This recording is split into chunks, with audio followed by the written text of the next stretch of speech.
zangerera akangaka ni kakandi ushaka kwibaza uti se aka kantu nkaguze ngewe umwana wanje namenya agakoresha ati kuri iyi buto ya hano niho watsa urumva sound zikaza hanze. Hanyuma hano hasi ahangaha hepfo handitse French and English, ushobora gukandaho niba ushaka French.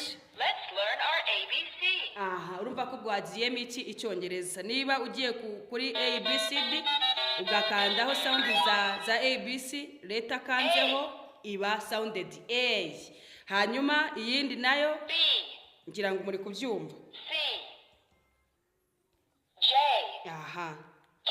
Urabona ni ibintu byoroshye cyane bifasha umwana kumenya gusoundinga neza, kuvuga amasoundizi y'amaretazi, kumenya kuyasoma uko bikwiriye, ndetse bikamworohera no kuba yaza akandikaho mu gihe agiye kwandika. For example, niba ari A arandika leta A gutya nkuko babivuze. Hano inyuma zanditseho muri small letter na capital letter, ariko ahangaha we niho yaza akazajya yandika like this, yabishaka agasiba.